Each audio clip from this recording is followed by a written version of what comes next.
the Madison County Public Library. Today is See the Art and Meet the Artisan, and our person today is Bill Warren, and he is a woodworker and stained glass, which he wants to say is just a little hobby, and it's not that good, but if anybody's ever seen anything in the case, it's beautiful. And I want to thank the Berea Arts Council, Gwen and Diane, and everyone else that has come out today, even though we might get some snow. It's okay. Everybody has their bread sandwiches ready. Their milk sandwiches, I mean. You know, your milk and bread from milk sandwiches. All right. Without further ado, Mr. Warren.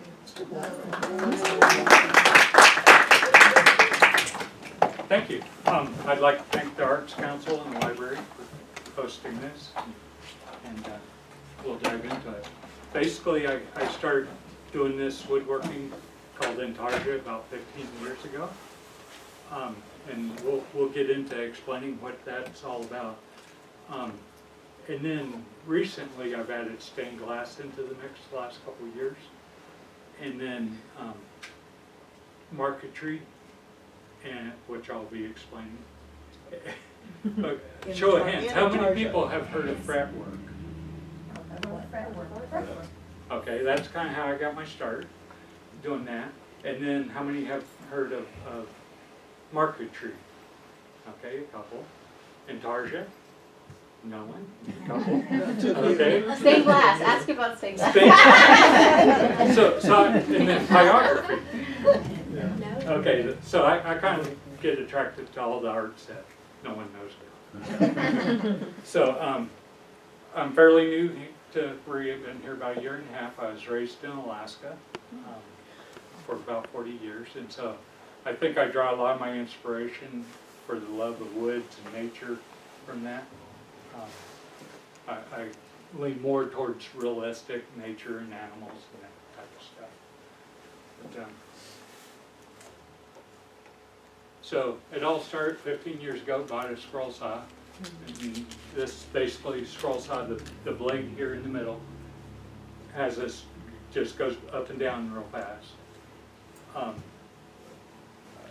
You can get into a saw for about $100, which my first saw was the $99 special, and that worked out great. It had a lot of vibration, and I bought this saw eventually when I got more serious. I'm going to pass around the blades that I use just so that you get an idea So what size. What were you going to start making with that? Well, I start out doing fretwork, which is stuff like this. And by the way, this On door, that kind of saw? yes. And so you can unhook the blade. The blade's hooked under this table, and then at the top there. So you can unhook it, drill a hole in here, and insert it through there and make your cut.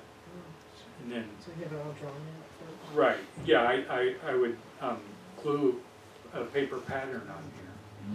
And with this type of work, you can, this is 1/4 inch plywood. I can cut roughly 3/4 inch to 1 inch thick, so I can, with double-sided tape, stick 3 or 4 of these together and make 3 or 4 at a time, or mess up 3 or 4 at a time. So when I first got it, I didn't know what I was going to do. I just bought the saw. At the time I was a bachelor, I set it up in a spare bedroom, which as a bachelor you can do, and I started making little Christmas That ornaments. changed when we got married. I started making little Christmas ornaments because it's Christmas time and people like them, and that kind of got my skill set together where you could kind of follow a line. And shortly after that, I bumped into Intarsia and fell in love with that, and so then I converted a shed into a wood shop and then eventually a shop. And so that's how it all started. So be careful if you buy a scroll saw. Here's the definition of fretwork, and it's kind of interesting because fretwork is basically you're playing with the positive and negative space, subtracting space from it. So you'll see in some of my later Intarsia work, I've kind of gone back to that. When I first started, the Intarsia, the whole piece was all wood. And now you'll see some of my birch tree pieces and stuff, there's a lot of negative space between them. So And that, as you're looking at those blades that I passed around, the number 5 blade is what I use on most commonly. The number 7 is on hardwoods, that are a little stouter. Anyways, people are always kind of amazed how tiny those blades are. So for example, the bear, how many different cuts is that? Like how, do you know what I mean? You're welcome to count. I really can't. No, okay, I just. But for each cut, I drilled a hole, took the blade off at the top of the squirrel saw, threaded it through, attached it, made the little cuts, Mhm. and then repeated. So, Have you tried doing similar work with a router? no, I haven't. I wonder if that would work out with a plunger. You could, this type of work, you're seeing a lot of it done with a laser anymore. And one thing I like about my style of Intarsia is thicker wood, and I do a lot of shaping, which I can't do with a laser yet. And so my answer to people using machines and stuff, I like being a craftsman, and so I just do something that you can't do with machines yet. And when I get to do that, we'll see where I go. So anyways, that's this wolf here, and that was an early one when I first got into it back in 2002, 2003. What's fretwork? What is Come on, fretwork and what's intarsia? Are we getting to those definitions? Yeah, we're kind of getting to there. I'm So, feeling confused, because I don't know either one of those. yeah, so fretwork, you're basically subtracting pieces of wood out, cutting them out. Okay, so like the wolf would be like that, so that's. Right, the wolf and the bear are fretwork, and then we'll get into Intarsia. So I was in that phase of doing fretwork for a while. This was my wedding present. So Intarsia is a mosaic of wood fitted and glued onto a wooden support poplar in the 15th century of Italy. And so during the Renaissance, they were doing Intarsia, what they called Intarsia, or Tarsia in Italy. And it was completely flat. It was basically what we would consider marquetry today, which is done with thin veneers. But they were doing this out of stone and all kinds of wood. We took a trip to Italy and got to see some of the 15th century work. And the fun part about it is it's right when perspective was being developed, the rules of perspective. So Da Vinci and them were playing with how to draw in perspective. So if you look at artwork prior to this period, things weren't in perspective, they didn't understand it yet. And so they started playing with this and doing it. So this is a room in a palace that we went into in Umbria, Italy. And what you have to understand is these are totally flat panels. So like this door's not open, that's flat. These shelves up here sticking out, you know, all these columns Are here. we supposed to take drugs on our way in? All that is flat. It's really weird to walk in, it's And like, these panels are about 12 foot tall, and that's all wood. How did I get on depth if they're flat, just the way? It's It's just, all- It's like perspective. Yeah. And perception. yeah. So this what Intarsia was in the 15th century. 1500. And at that time, the wood was about a 1/4 inch thick or so. They didn't know how to make thin veneers yet. And so it was kind of interesting. They would actually make paintings of these things first and then try to copy it in wood. And we're in a museum in Florence that all the Intarsia was made out of stone. Stones from all over the world. And they had the paintings there from 500 years ago and the stone Intarsia. And it was just incredible. They were brilliant. The painting was faded, the Intarsia was brilliant. So after I saw that, I tried to not complain about hardwoods anymore. Turtle-powered tools working with stone. So anyways, that's kind of how Intarsia started. And then it kind of died out after the 1500s because it was very labor intensive. They figured out how to make veneers and they start what's called marquetry, which is basically the same. and that's still going on today. So Intarsia died out, and then in the 70s, a woman, Judy Gale Roberts, in Tennessee, she was doing what she called wood art, and so her partner sent it to a wood magazine and said, "What would you call this?" And they come back and said Intarsia. So they researched it, and they start calling it Intarsia. They did an article of her in the magazine.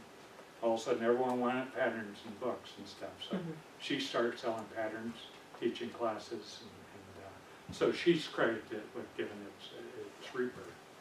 And so I was lucky enough early on.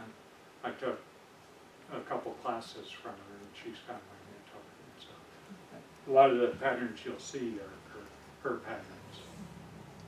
So this is not mine. This is something off of eBay.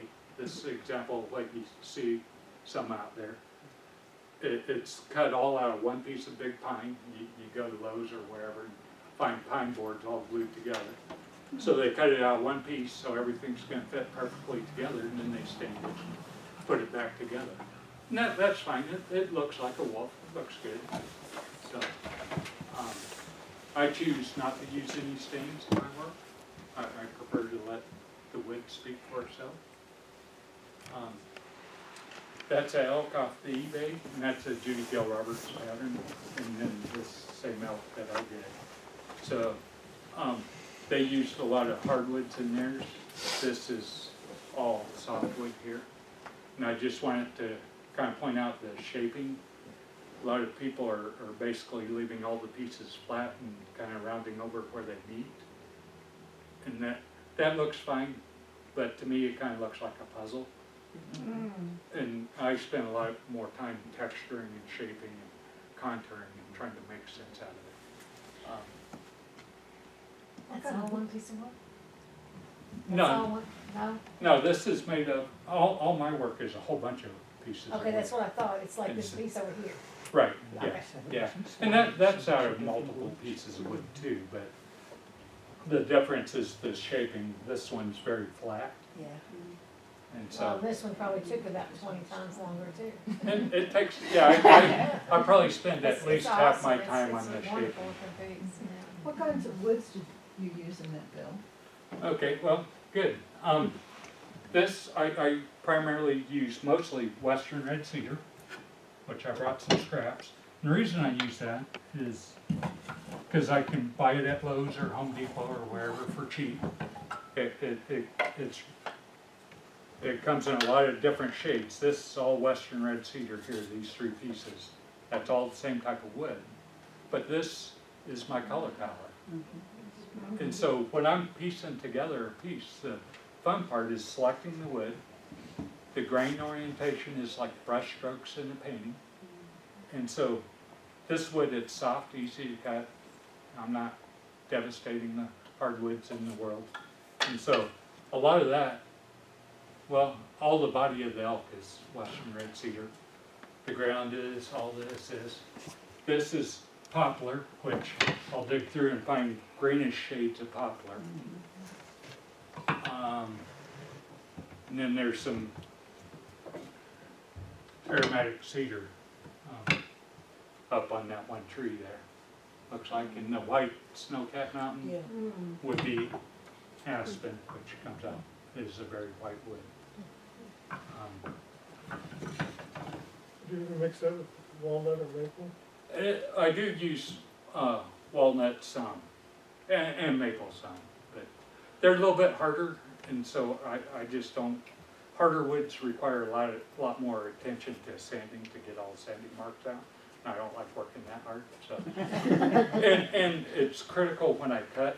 Those blades are very small, so it's critical that I tension them really tight and keep my cut perfectly vertical. As if you warp the blade or get it, when you start shaping, gaps will open up. And so cutting is critical, and on hardwoods it's harder to cut. Keep your cut square. One trick I do on this piece, these were all just scraps, but on this piece you can see there's clear packing tape on it, and that helps lubricate the blade, this piece of walnut.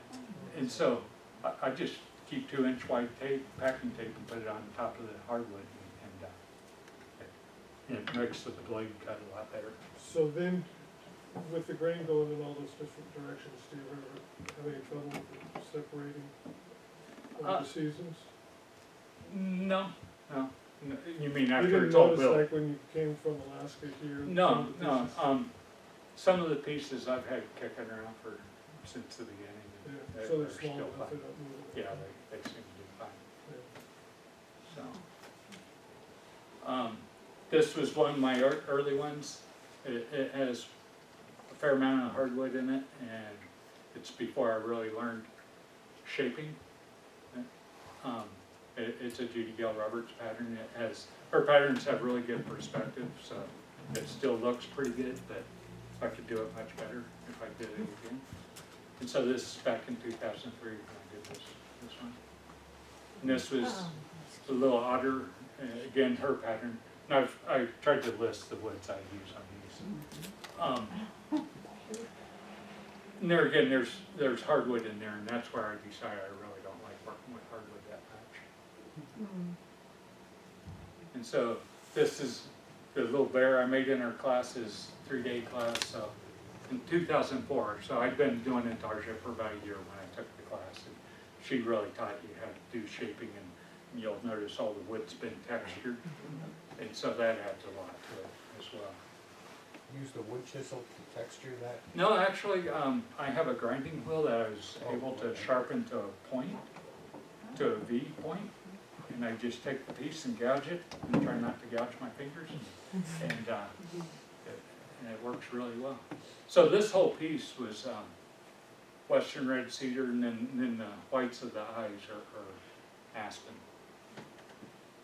That little dot? Yeah. Okay. And It's so, a little piece. yeah, so that eyeball's about a 1/16 of an inch, and so the way I do that is I take a chunk of aspen, carve it into a little square, put it in a little handheld pencil sharpener, turn it into a point, put a little dab of glue in the hole, jab it in there, and then cut it off flush, and you have a pupil. So, oh, go ahead. Did she teach you some of these techniques? Yeah, she's the one that taught me the eye trick and all that, so.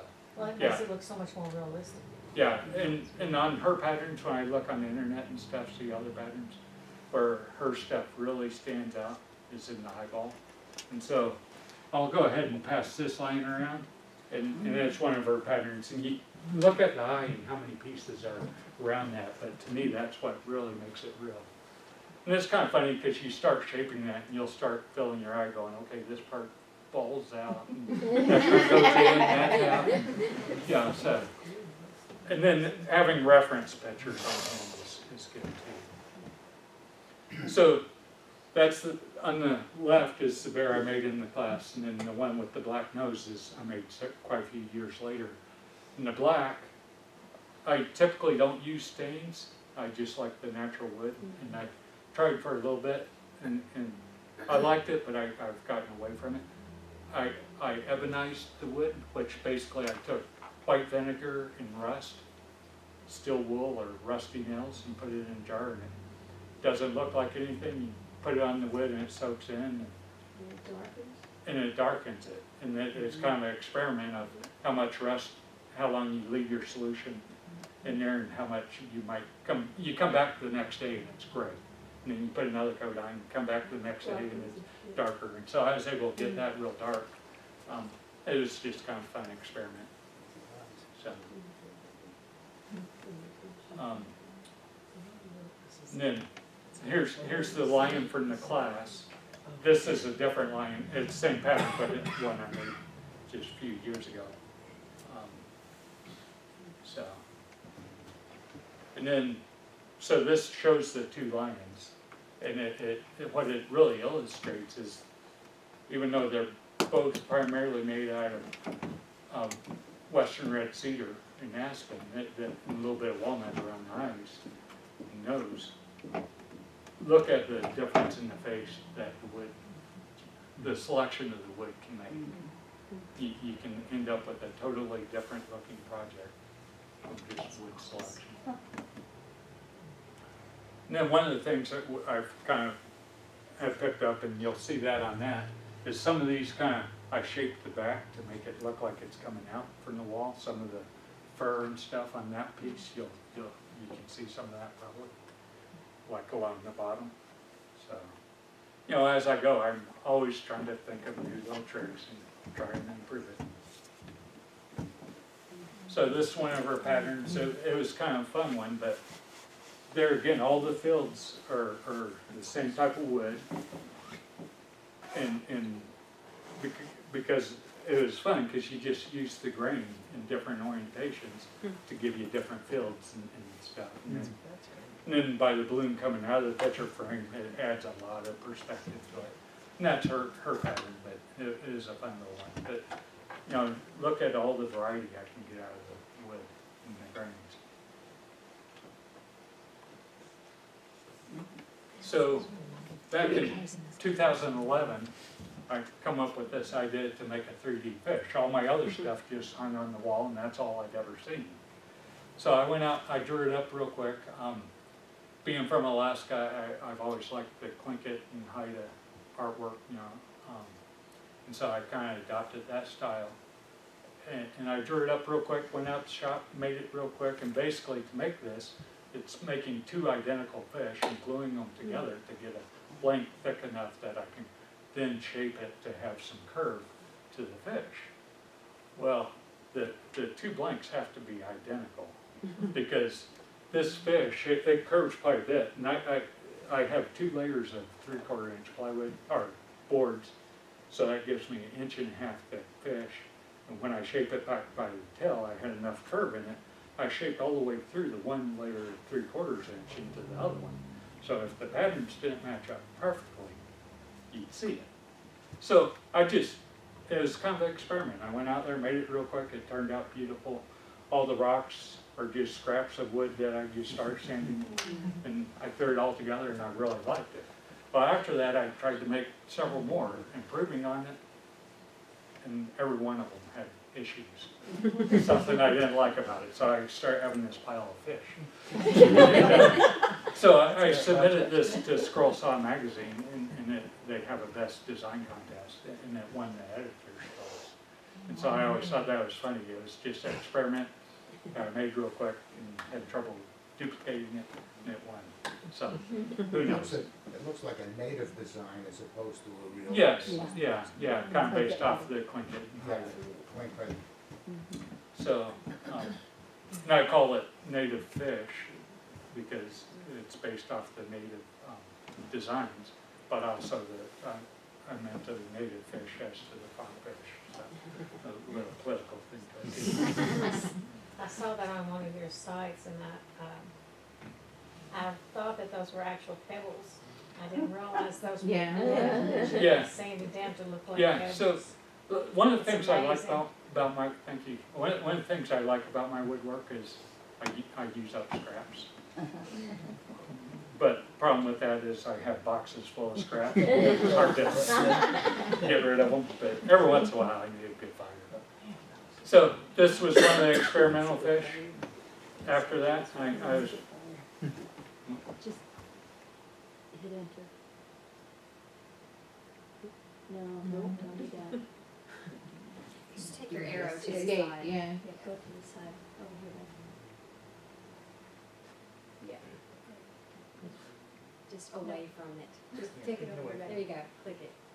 There you go. sorry about that. So this fish, and it took me a day or two to figure out what was wrong with it. Now, I was really focused on trying to get more shape out of it, more curvature. And then finally it dawned on me after a couple of days that fish can't bend their head. And so that was the problem with that fish. So, you know, I got focused on trying to get more curve out of it, and I messed that up. But you can kind of see here the seam right down the middle here. So, and then you know, so when you're shaping it, it comes out over here. But one of the cool things, and you'll see in the next picture, when I, you know, imagine this going this thick here. When I cut this off, I have a scrap of a tail there. Or when I cut some of the head off, I have a thin scrap of a head there. So I saved all that stuff. My pile of fish started growing. So then that was my solution. So the fish that had the curved tail that I didn't like, there's the tail. And the head's over here. That's how I took care of that problem. So and then like the tail up in the upper corner, that was just a scrap off of cutting, slapping it off to shape the fish. So this was kind of a fun little process I ran into for a while.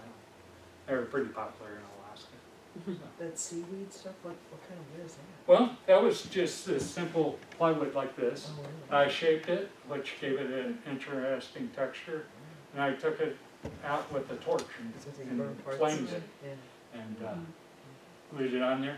And so because like this fish is curved, I could run the seaweed under it, which was, so it started having a lot of depth. It was fun. Did that pattern mean anything, or did that pattern speak to you? Like the D, I see a D and I see a. No, Does that mean anything, or no, it was just a? no, it's the traditional shapes. So At least not to us. I don't know if the Tlingit and the Haida have any. I've done meanings to some that. research and learning on their styles a little bit, but no, it's just stuff I made up. 'Cause it looks like it has a deeper meaning. But this type of cutting where you have a piece inside of a piece inside of a piece, you have to be really on, and you don't really see gaps there. If you jig or jog a little bit here and there, it really shows up, or it won't go in. And so marquetry is, we talked about that a little bit. That's inlaid work of various colored woods or veneers. It's usually veneers, and so 2010 I went to John C. Campbell Folk School and took a little class and made this box. We'll pass that around. The lid, to take it off, just kind of twist and it will come off. It's held on with magnets. You can't put the lid on backwards or it won't go. But that's made out of veneers, and we cut those on a scroll saw. So the veneers were 1/40th of an inch thick, so 40 veneers to an inch. I'm used to cutting 3/4 inch wood, so it was quite challenging for me to cut paper thin wood. So did you cut yourself very much? No. But it's challenging to cut veneers on a scroll saw. You must buy the saw blades by the hundreds. I usually buy them by the gross, yeah. They're fairly cheap though. So, and so, the reason I wanted to learn marquetry was to be able to use it for backgrounds on my Intarsia, which would allow me to do more depth in my shaping of the wood. So here's the one I did a couple years ago. So the duck and the cattails are all Intarsia, and then the water and the reflection are marquetry. And so that allowed me to round the duck all the way down to the background surface instead of having a thicker woods as the background. I got a bit of a technical question. I've always been curious about, do you cut both pieces at the same time? Yes. So when you're doing cutouts like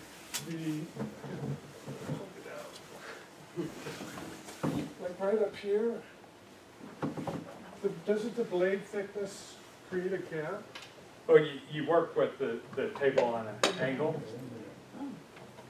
and then you have to experiment until you figure out the angle will make up for the saw cut curve. Okay. And so, Would you explain to me, you can't see a seam, you can't feel a seam. so How do you accomplish that? okay, that's kind of what Bob was asking. Basically, if it helped think of thicker wood, if you cut it on an angle, that thickness of the saw blade, when it slides, when you slide them together, it gets rid of that waste wood. Because of the angle. And then you saw the saw blades. For marquetry, that smallest blade I had on there, I mean, it was smaller than that one. that's phenomenal. So, So is the white wood a veneer? It's all veneers, that whole top is veneers glued on a chunk of So walnut. you have a I bigger saw- piece, so you cut out the shapes that were gonna fit into it. Yeah, and then you it's cut quite a those. process. You take the two pieces that you want to put together, cut them. There's a special tape that you use, tape those together, line them up on the next piece, and it's quite the process. It's unbelievable. And so, Although I saw that done in stonework, yeah, in Italy, in Florence, right. at the palace. You, So, Now, how did they do that before scroll saws? well, a lot of people don't use scroll saws for marquetry. They use, in this back from the 1500s, they use, forget what the saw is, it's basically a coping saw. And they just cut it by hand. Some people are using X-Acto knives, because you're basically cutting through, 2 layers would be 2/40 of an inch. Didn't So- Nani use Nanny Fumagalli that I met in Italy was doing this, and he used X-Acto. exactly? Is marquetry always only using woods, or would you use other materials? No, they can use other things, If so, so, yeah, shell or? yeah. So marquetry and Intarsia are almost the same, they're basically the same. In today's world, back in the 1500s, they didn't know how to make veneers yet, and so it's called Intarsia. Intarsia died out, they started making veneers that was called marquetry, and then in the 70s, Judy come along, started making it out of thicker wood, and they called that Intarsia. So that's today's style, is thicker wood. Which I like because you can do a lot of shaping. So I learned marquetry to use as background for my Intarsia. And then stained glass, I picked that up in the last several years. And Before we go on, they also use gems. Diamonds and emeralds and, gems, whatever, in addition to the stone. and Jade, they shells. use jade a lot. Jade. I saw that when I was in Alaska. Yeah, jade. So then I picked up stained glass to same theory. And the thing is, that I liked about it was stained glass is an ancient art form too. So now I'm taking 2 ancient art forms and mixing them together. So in a class you make a typical 10-piece flower and to learn the basics of stained glass. Next week I showed up at the glass shop to pick out my glass for this project, which is about a 30-inch circle. And he was like, "Oh, you're very ambitious." Well, I was. And by the time I finished this piece, I'd learned quite a bit. Part of doing stained glass, you score the glass and you do what's called breaking it. You're controlling the break. Well, when you're learning, you don't always control it so well. So I learned quite a bit on this. you break it, you bought it. Does that have wood in it too? I'm sorry. Yeah, Oh, yeah. okay, So, okay. so the native People are wood. ladies are wood, Okay, and then the fish and everything Whoa. else are glass. okay. Did you end up buying glass binder? Yes. Okay. And so, I see that as a lot of shape. so that's also one of the women on Is it it. a bowl or flat? It's not No, flat. it's a flat wall hanging. Oh, it's a flat wall. How were you able to cut the curves in that glass? No, these are applied on top of the glass. Okay. No, but So- you cut the stained glass in curves to make that circle. Right. But it's Yeah, not yeah. color. The whole background is solid stained glass. I cut and soldered all the pieces together. And then the women, the native fisher women, are just applied on top of the glass. So you didn't, there's not holes where No, the feet go or no. anything like that, okay. I do some of that. Well, we'll get into that. Yeah. So, but on this, notice the different wood choices, how it really plays into the feel of the piece, the different, and look at the grain, how it really, what role it plays. And there again, it's all natural wood. No, I put clear stain. I do 3 coats of finish on everything. And let the wood. So I really love how the glass and the wood work together. Where does that piece hang now? I sold it. Somebody Hanging somewhere in named it, Alaska. Yeah. It was in a big art show and someone come along and wanted to buy it. And I said, okay. It seems like it should be in. So, Or something. This little wolf howling at the northern lights I made years ago, and you know, the sky was actually thin wood, 1/4 inch wood of walnut and aromatic cedar. And then this one I just made recently with stained glass for the sky northern lights. And so, you know, it kind of, and then also I textured the rocks here below the bluff to add a little bit to it, so you can kind of see the progression over time. But I really enjoy how the stained glass works. Yeah. Okay, putting it all together. These are the words we talked about that no one knew. I didn't really do a slide on pyrography. All pyrography is wood burning, which is another ancient thing they've been doing forever. And so you can start out with a $20 wood burner from the craft store, and you can go up from there. Some artists are doing beautiful pyrography pictures. I use it to accent things. So this piece here, which I have here, was my first big thing into it. So all the dock is all veneers, which is marketed.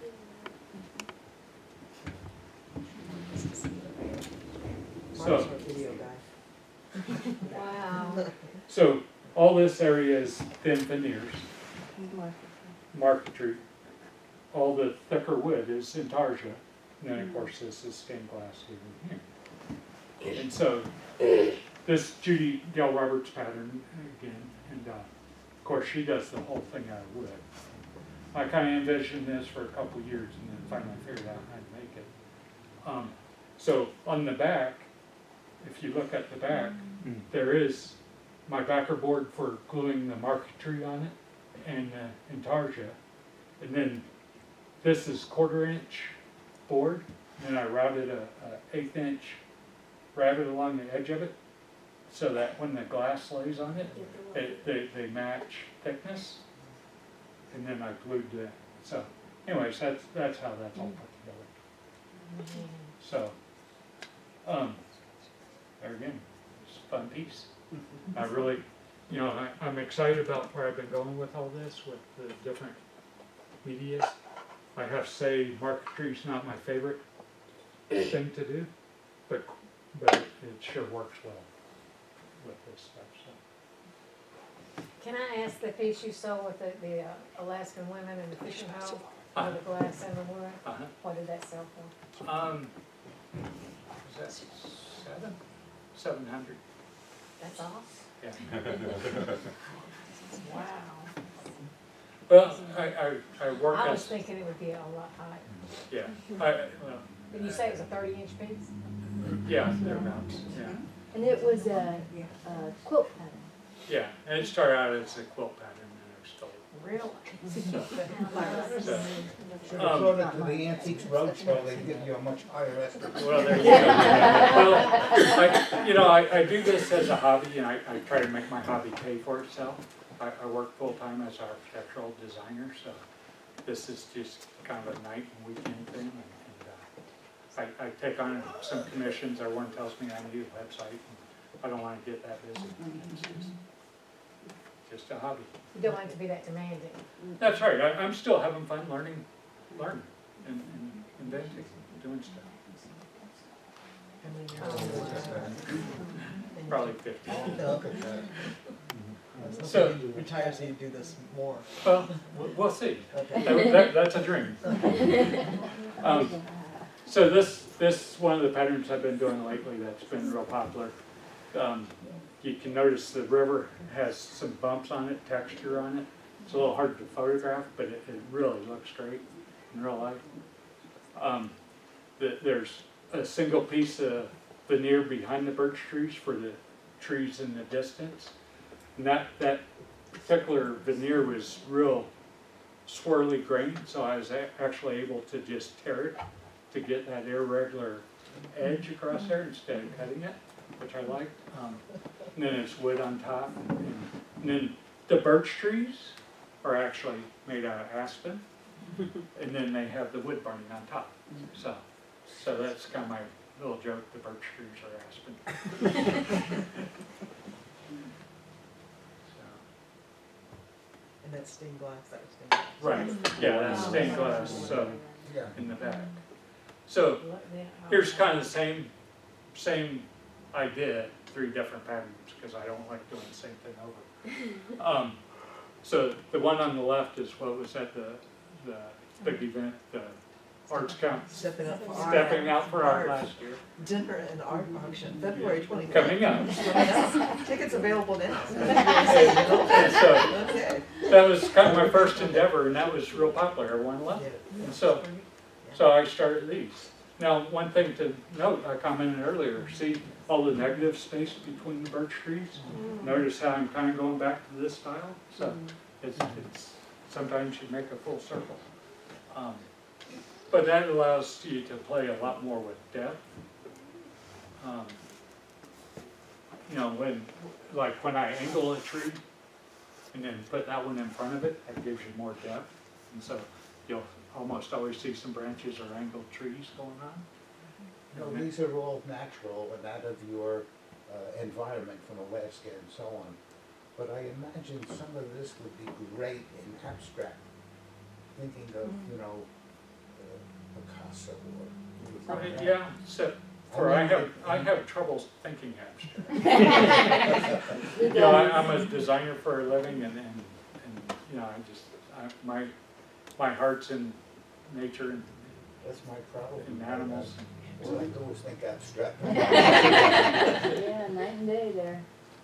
Hey, don't go back one thing, just in case. How'd you get to Did many of you get to see the picture on the left? Oh, yeah. Yeah, because if you remember, we had that on a wall at the gallery, it was on a wall, not next to a window. Yeah.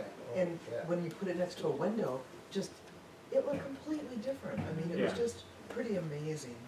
What Yeah. colors would pop out depending on the light that hit it. Well, and Sometimes you only saw the river, sometimes you only saw the sunset. Well, and It's that pretty amazing. river on that one, it has blues and greens in it. You can see a hint of it here. You can ask Bob about trying to photograph it. It's really hard to get a good photograph of the stained glass in the wood. And so, It was amazing every way though. People See, were like sitting at this angle, that looks like that's just painted wood, but when he picked it up and that light hit it, It you is. saw the glass. Yeah, really. so Yeah. Yeah, see, and people liked it every which way. yeah, I'm loving it. It's fun. Part of the fun is you go to the glass store and you're sitting there pulling out glass, trying to select it. And you know, I was up at a glass store a month ago and walked out with $1,000 of glass. So it's not cheap. Some of the glass, you know, a lot of this glass, you can buy 1 foot squares pieces of glass at Hobby Lobby. And I've been doing that, and so a lot of this is designed for 1 foot squares. So the sky is basically 1 foot tall, and the river is about 1 foot tall. And their glass is about $8. You go start buying bigger pieces. A lot of the glass I just bought was $25 a square foot, and so And actually, it's better glass too. it's better glass, and you know, Probably and easier to work with not, too. and I'm getting into doing bigger stuff, but you pay for it too. The patterns on the trees, are those burned in? Yes. Yeah, so those are just, they're again, aspen wood, which is real white. So I cut it out, and it's kind of nice, I don't have to follow my pattern line real close, because most of the trees don't touch each other. And then I can shape it. They shape pretty quick and easy. And then, you know, I wood burn, and the hardest part on wood burning is trying to stay rainy. So the process, I'm going to walk you through a slides of the process, but basically selecting the wood, and I think by now you notice how important wood selection is. We'll see how you've been doing. How many woods do you think are in this piece here? Different types of Pull it woods. into the light. Different types of woods. Well, that one piece of wood had 3 Two. different The colors. same, Same, all the same, same, Seven. all the same. same, we say 1. Two. 6. Well, actually, this piece is, except for the pupil and the eye. Yes, that's what she said, except for the eyes. Yeah, it's all western red cedar. I did a class on this moose up in Alaska, and we made 10 moose. We were paying attention. Yeah, you passed. So, and the reason I chose this pattern is because it's all the same wood. All this right here is all the same wood. And most people will, I've had woodworkers swear up and down that there's other woods. So that's, and then one of the things on shaping this one shows it well. Right here along the neckline, a moose does have a line there. That's where muscles are coming together. But right here, this is just a color change. So I left those even. There's not a rounded over edge here. A lot of people would round these. And so, and then I tried to make a pretty strong jawline here and textured the beard and, you know, all that fun stuff. So back to the process. You select the wood. The pattern, you cut it, I make a whole bunch of copies of the pattern, cut it all out with scissors on the outside of the pattern line, about a 1/4 inch away from it. That's why I need multiple copies, because when I cut one piece out, I'm messing up all the connecting pieces. In the pattern, I'll have like light, L, M, D for light, medium, dark. And then I have a line on there indicating the direction of the grain I want. And so I paste it all onto the different boards. When that phase comes, I have a big pile of wood in the shop. I have boards all over the shop when I start doing pattern. I want this one a little lighter, this one a little darker. I want a piece to go from light to dark and stuff like that. And so that, to me, that's the fun part, is selecting the wood. And then you cut them all out on the scroll saw. Then you shape and contour all the pieces. Then add 3 coats of finish to each piece. And then the final step is glue it all to the back of the board. So there's my paint palette. Looks like my crafting. And so, yeah, like I say, when I start to do something, I'll pull out a lot of boards and have them spread out all over, start selecting. Bill, what kind of glue are you using, and what's your clear finish that you use? Well, the wood or glue I've been using lately is just the tacky craft glue from the gold bottle stuff. The reason I use that, I experimented when I started messing with glass, and it works, glues the glass, wood to the glass well. I tried epoxy, which was a pain, because epoxy and glass are like a magnet, and you get strings and glue all over the place. And after 24 hours, the epoxy, I could twist the piece and it'd pop off and duck you to loose stock. So, And then what's your clear finish? I use a gel varnish, which is really hard to find. I order it. You can find gel stains at the box stores, but not gel varnish.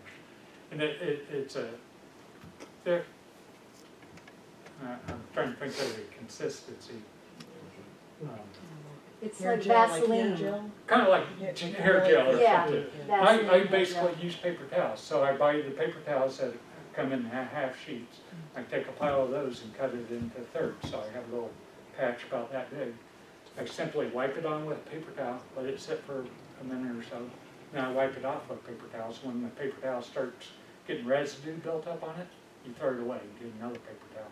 Basically, you try not to leave any sheen on it. And I do 3 coats of that. Between one of the coats, I'll do a light sanding, because when you put finish on wood, it raises the grain, which creates the little bumps, and so you gotta knock those down. The gel will seal up porous wood, ingrain, all that real quick. So I finish the tops and the sides. I don't put any finish on the back except for what gets transferred by fingers. What grit of sandpaper are you using, like 600? No, well, yeah, between coats, yes. To get it ready for the finish, I'm using like 120. I'll show you the sander here in a minute. My primary one has a couple of sanding sleeves, round sanding sleeves on it. And 80 grit's my main one. It really augers away, and when it gets worn down, it goes onto the other side, and as it gets dull, so I don't spend a lot of time sanding. I just don't enjoy it that much. Just enough to get rid of the scratches. So there's the sander.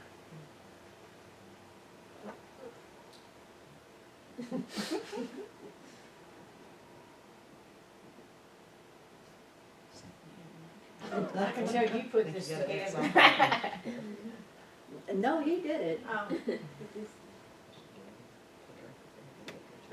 You want to help?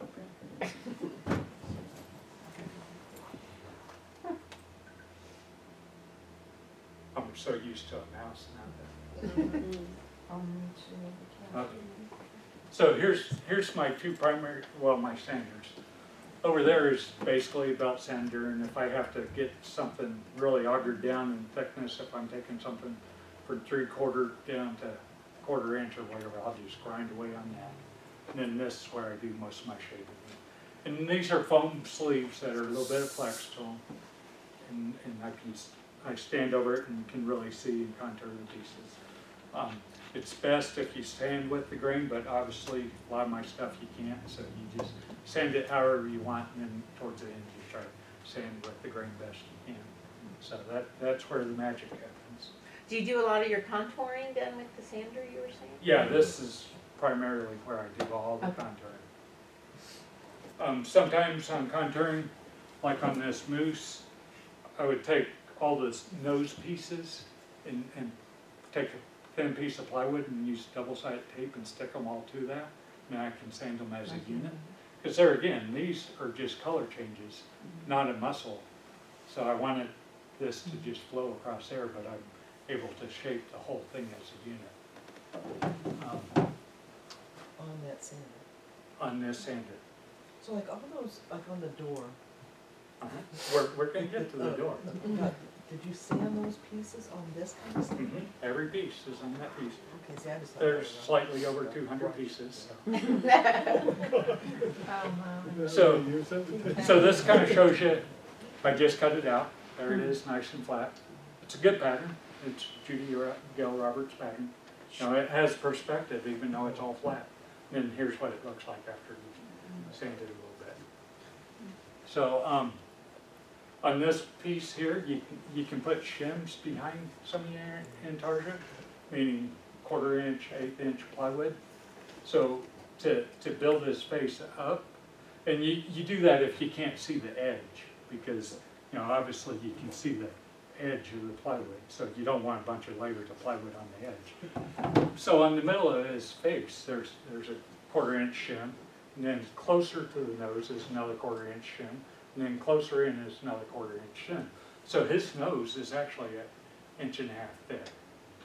And that, you know, you just keep kind of stepping it up, but it's all inside. No one can ever see that. But, and typically when you shape, you shape the thinnest, whatever's farthest away from you first, and then you trace the edge of its contour onto the adjoining piece, so you know to shape down to that line. And so, but doing faces, it's really challenging because that means the nose and stuff's the last thing you shape, and so you just have this big chunk sticking out there, and it doesn't look too good until you're finished. But yeah, faces are challenging and they're fun. So the door. So the Arts Council put a call out for door transformation. And I'd always wanted to do doors because I'd seen these giant Intarsia doors in Italy. And I just never got around to it, so this was a good excuse. So I come up with this little vineyard scene. And basically I'm going to walk you through how I shaped this area here.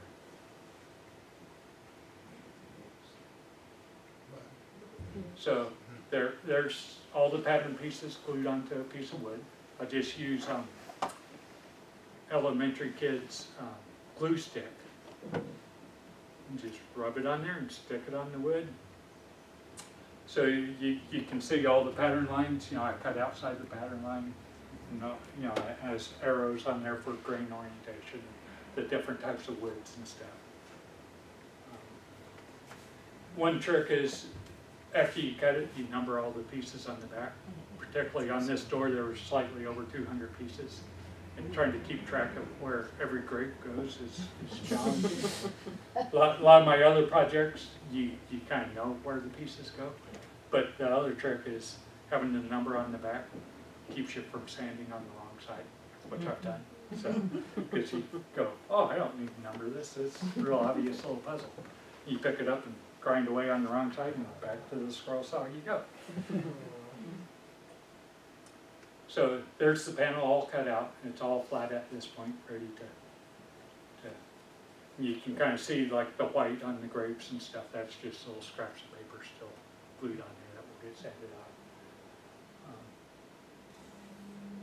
So I shaped this first piece, and then where that red arrow is, you can see a line where I traced a line on the adjoining piece. I know that that can come down to that line. Now on this flower, I had a choice. I could have shaped it so that the petals come out, or I chose to shape it so they went over like that. So when you start shaping, you really can change how it's going to look. So there's first three pieces shaped in that corner. It's the same process. You just basically keep repeating.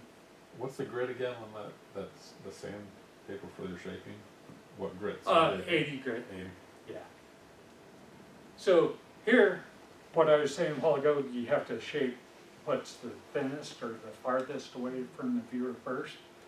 So leaf A is behind leaf B because leaf B is going through it. So I have to shape A real thin, which the tip I had already shaped then when I got to take a picture. And then leaf B butts into the flower. So the tip of it's going to have to be thinner than the flower. So to be able to shape them, you kind of have to work in reverse. So there you can see now leaf A is behind leaf B. I shaped it thin, and then when I shaped B round, I had to stay above that pencil line. If I went below it, I'd have to reshape A thinner, and that gets to be a vicious cycle. And then How thick was the wood when you started? 3/4 inch. Okay. It was all 3/4 inch. So if you remember it started out like that, all flat, 3/4 inch thick. You know, all this thickness here.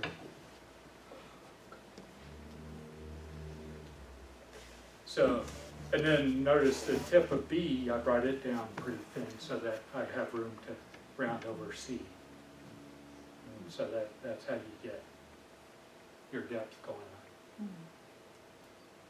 So now this piece, the flower is pretty much shaped in those two leaves. The center of the flower needs shaping and these two leaves need shaping. So there again, I just traced all the contour of all the petals onto the middle part. And then same thing on these bottom leaves. Now, rounding over that middle part, if I go below those lines, that means I start reshaping all the petals again. And if I reshape all the petals wrong, I reshape B and then A. And so you learn real quick to pay attention. And you know, and sometimes I do mess up a piece and back to the scroll sign, and you just make a new piece. And sometimes when I get a little carried away sanding, because I really get into it, I think, oh, I messed up, that got a little too thin, got a little carried away. Usually that's my better stuff. So. You take out the line when you're shaping? The line that you've drawn on? It depends what you're doing. Like on these petals, it doesn't really matter because I kind of filleted it because they just kind of lay next to each other. Right. But the middle part, you won't want that to go down below the petals. Right.